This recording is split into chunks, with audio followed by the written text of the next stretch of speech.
In Germany. Oh, yeah. I guess he prefers our earlier stuff.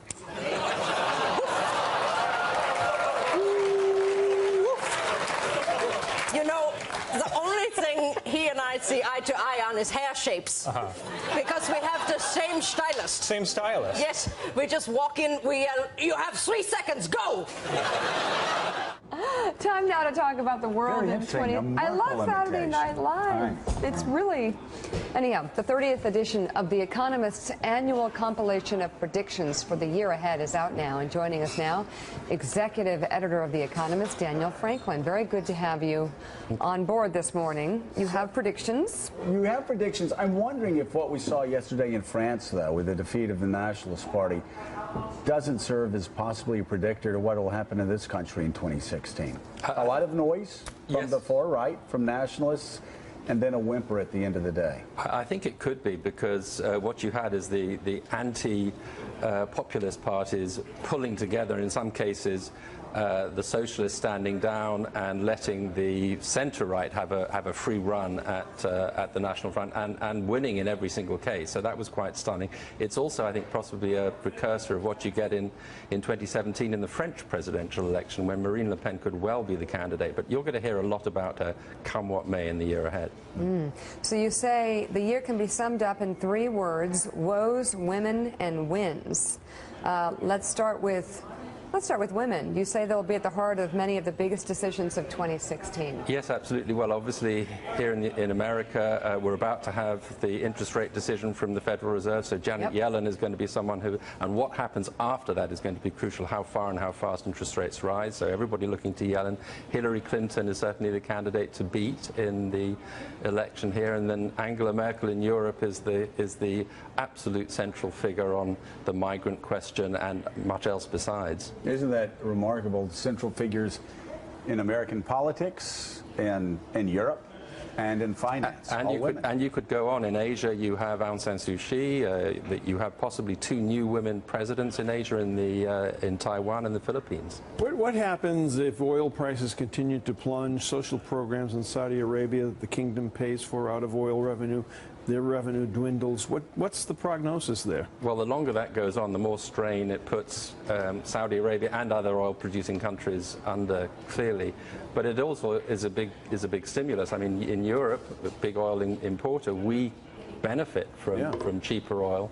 And the European economy needs all the stimulus it can get. So it's a very mixed picture if oil keeps going down. But you talk about Middle East woes. How much worse can it get? Well, I think it can carry on being pretty bad, and we've been at the forefront in Europe of the migrant influx, and I expect that will continue, because the sources of what is pushing people to seek refuge in Europe is not going away. So I would expect many, many more hundreds of thousands of people to be coming Europe by putting incredible strain on the politics of Europe. So you have guest contributors helping sort of with these predictions. You hear from Christine Lagarde, the CEO of Uber, about the sharing economy. Also, Roger Goodell has some... Well, it's Super Bowl 50, so it's a landmark. Big sporting year in 2016. Big challenges the Olympics for the NFL. As well. Big challenges for the NFL, but interestingly also the NFL going global increasingly as it looks to the future. Talking about games, regular season games outside the United States. What's going to be the big football, and by football I mean really football, story of the year?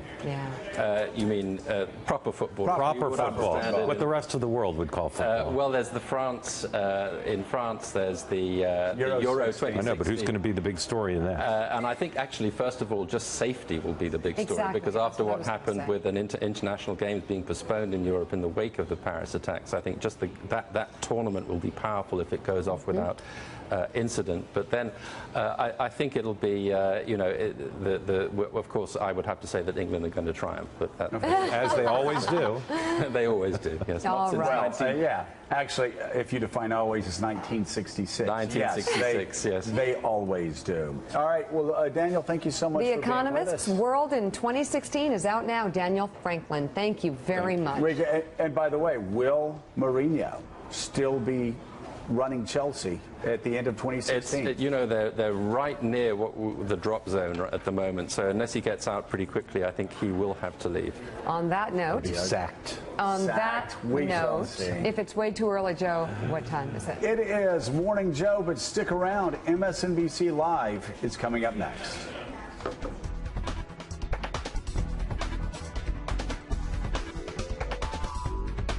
Thanks, and guys. Michael Warren now. So, Michael, so first of all, he does a great Smithers. I'm just going to say that was pretty good. Montgomery Burns, yes. Montgomery Burns, yes. Release the hound. Oh my gosh, that's pretty good. It's not bad. Yeah, it's pretty good. I mean, it wasn't the best. Great. Not that great. Yeah. So let me ask you, Michael. Around the table, we're starting to think this is looking more like a two-person race than it has in 6 months. What's it look like to you? Well, if we're looking at Iowa, it's increasingly becoming a two-person race. But we have to think that it was a two-person race before Ted Cruz, went to the top. Remember, it was Trump and Carson, and everybody else was kind of below. So Cruz has really replaced Carson. I think has got a lot longer staying power. And I think Ted Cruz being at the top in Iowa really just goes to show you how well positioned he is for the nomination. I think Donald Trump has really sort of thrown everything off in New Hampshire. You've got all the establishment candidates there kind of jockeying for positions. So Ted Cruz being number one against Donald Trump, I really think that you guys were talking about earlier, the GOP establishment has really got to be looking at Cruz and thinking he's a sort of a better option than going with this maniac Donald Trump. Yeah, you saw the maniac tweet, Mark Halpern. Do your readers and the people in the Weekly Standard orbit, do you think they're all perfectly happy with Ted Cruz at the nominee, or would they feel threatened by that and want to find an alternative? We've run a few of these Weekly Standard straw polls, and we've mostly got Marco Rubio, Ted Cruz. They kind of percolate to the top. There's really not a lot of interest among our readers in Donald Trump long term. And I think that's something important to remember about Donald Trump's support. It doesn't really come from conservative or traditional conservative voters. It's more that middle of the road, people who have voted for Democrats maybe in the past. I mean, that's where Trump does well. But, I mean, he also has this ceiling. I don't think he's really broken out of Donald Trump, that is. And Ted Cruz, I think, is looking more and more electable in a general election. Those NBC poll numbers, I think, just go to show that, when conservatives start going to the polls in Iowa, New Hampshire, South Carolina, particularly those SEC primary states, they're going to be thinking about, can we beat Hillary? And Donald Trump being down 10 points, I think, is going to make things a lot more clearer once we, actually start seeing people vote and have to actually make a decision. So I don't think conservatives are scared of Donald Trump. Certainly not our readers, of Ted Cruz. They love Ted Cruz. Yeah, it's interesting. Mike Barnacle, Frank Bruni had a column this weekend talking about Ted Cruz, and actually says in the column, or this is a while back, actually says in the column what I've heard from people who've worked for Ted Cruz before, which is, again, goes to the likability factor. He's clearly brilliant. But when you talk to people who've worked with him at various stages of his career, they dislike him. No, scratch that. They loathe him. Well, I think, and I've heard that from so many people that worked with him in the Bush.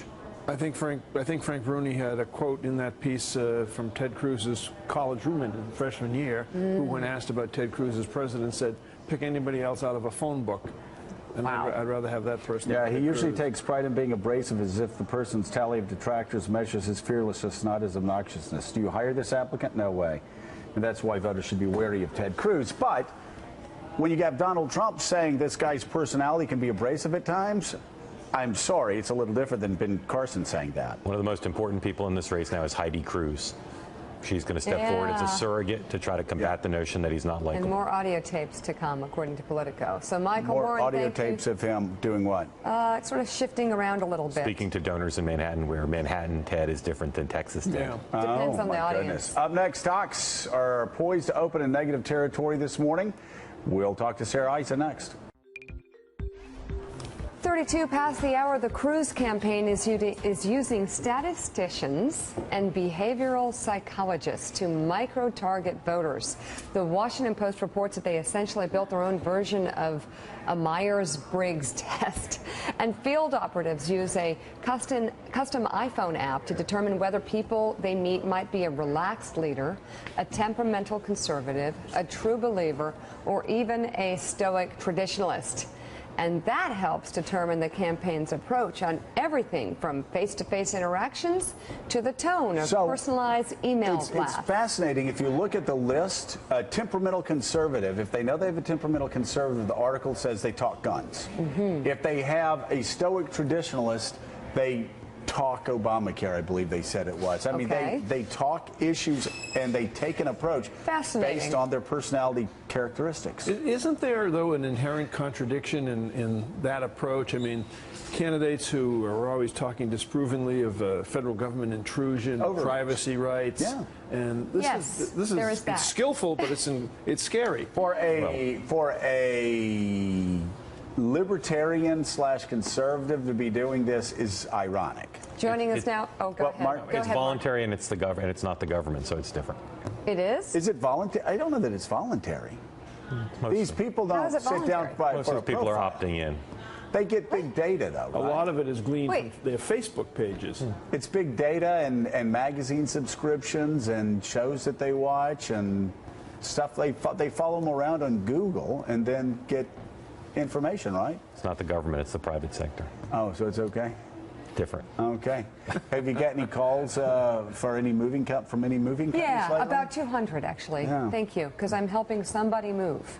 And I looked at a property for this person. Did a search on Google. And I've got 200 phone calls from moving companies now because I actually touched the site, I opened it on my phone, they took my phone number, my private phone number, and now 250 moving companies have called me every 15 minutes for several days straight. Really unbelievable. Across the country. Yeah, that was not actually voluntary. That was not voluntary. It's not voluntary, Mark Halpern. Did Ted Cruz call you? Ted Cruz did not call That me. is next. Join us now from Washington, staff writer at the Weekly Standard, Michael Warren, and from Las Vegas, MSNBC political consultant Casey Hunt. Now, Casey, we've been talking about this string of new polls showing Ted Cruz surging in Iowa. You've been following closely on the trail. How do you explain the rise? Hey guys, well, we're all very familiar with that fiery Ted Cruz, who's a member of the Senate involved in the government shutdown, maybe not Mitch McConnell's best friend, but I gotta tell you, I've been following him on the campaign trail, and it's pretty clear that he's trying to show voters a very different side of himself.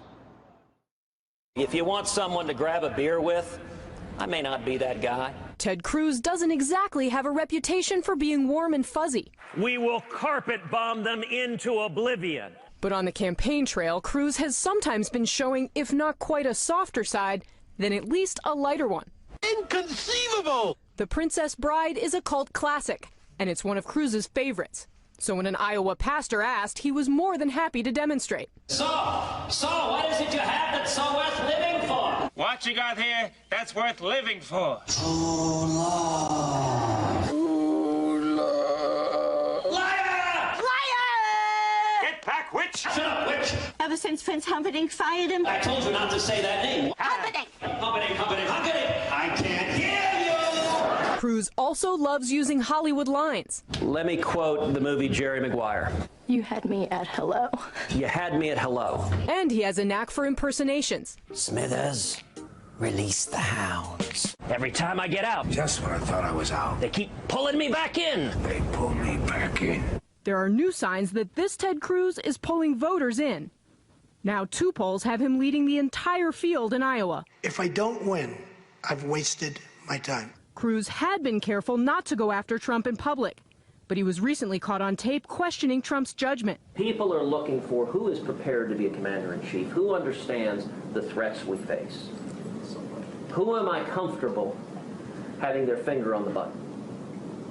Now, that's a question of strength, but it's also a question of judgment. The question is how the cheerful campaign trail version of Ted Cruz will react to the new onslaught from the national frontrunner. You look at the way he's dealt with the Senate, where he goes in there like a, frankly, like a little bit of a maniac. You're never going to get things done that way. Cruz's team absolutely knows that if they have one hurdle they have to get over here, it's convincing voters that his personality is a little bit warmer, is a little bit more welcoming. They didn't love when he got up on that debate stage and said he wasn't somebody that you would want to have a beer with. So when I went door to door over the weekend with Iowa voters, that's what I heard too. There were a lot of people who were very open potentially to voting for him. They had him on their list, but they said, you know, I don't know. There's just something about his persona. So that's what they're going to have to work on as they try to convert these poll numbers into a victory, guys. All right. Very interesting. I look forward to getting her states of play going because she talks to people and they got a really sense of their thinking.